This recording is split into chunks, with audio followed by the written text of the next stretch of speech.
Salut à tous, ici Frédéric Morel. Bienvenue sur ma chaîne dédiée à la science et aux découvertes scientifiques. Si vous êtes passionné par l'exploration de notre univers et les avancées scientifiques, pensez à vous abonner.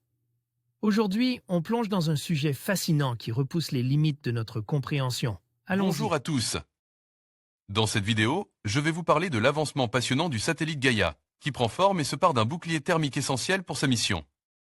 Nous allons explorer les différentes étapes de sa construction, l'importance de ce bouclier pour protéger les instruments de Gaïa, des conditions extrêmes de l'espace, et comment tout cela contribue à notre compréhension de l'univers. Restez avec moi pour découvrir les details fascinants de ce projet ambitieux.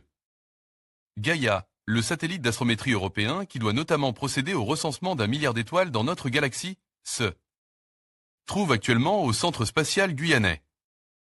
Il est l'objet de toute une préparation, et son bouclier thermique est en cours d'installation en vue de son lancement le 20 novembre. Le satellite d'astrométrie Gaïa, dont les mesures nous aideront à mieux comprendre l'origine et l'évolution de l'univers, sera lancé dans un peu plus d'un mois. Construit par Astrium, ce satellite est en Guyane depuis cet été.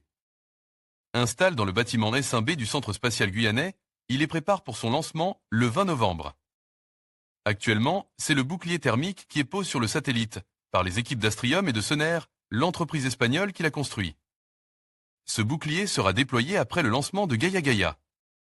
Il se compose de 12 panneaux distincts qui se déploieront à la base du satellite pour former un disque presque circulaire d'un peu plus de 10 mètres de diamètre. Essai de déploiement du bouclier thermique de Gaïa, on aperçoit les panneaux solaires fixes. Monsieur Pedouceau, et ça un bouclier thermique qui remplit deux fonctions. Sorte de parasol, ce bouclier doit autant protéger Gaïa du soleil que produire l'électricité dont le satellite aura besoin.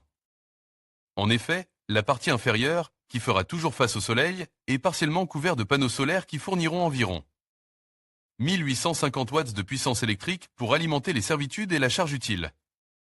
Mais sa première fonction est bien de maintenir à l'ombre les deux télescopes LAS dans le module de charge utile afin de les maintenir à une température d'environ -100 degrés Celsius. Si rien ne perturbe la préparation de Gaïa et de son lanceur, le satellite sera mis en orbite à bord d'un lanceur russe Soyouz, vol versus 06. Le tir est prévu le 20 novembre du centre spatial guyanais, centre spatial guyanais de Kourou. Gaïa rejoindra le point de Lagrange L2 à 1,5 million de kilomètres de la Terre, d'où il bénéficiera d'un environnement thermique stable. Cette stabilité, la clé du succès de la mission, lui permettra de mesurer avec une très grande précision la position et la vitesse. Vitesse d'une étoile de la Voie lactée, ou celle d'objets situés aux confins de l'univers ou proches de la Terre, comme des astéroïdes, nous expliquait il y a 2 mois François Mignard, directeur de recherche au CNRS et premier responsable du consortium de traitement des données de Gaïa pendant 7 ans. En conclusion, le satellite Gaïa, avec son bouclier thermique en cours de finalisation, représente une avancée majeure dans notre compréhension de l'univers.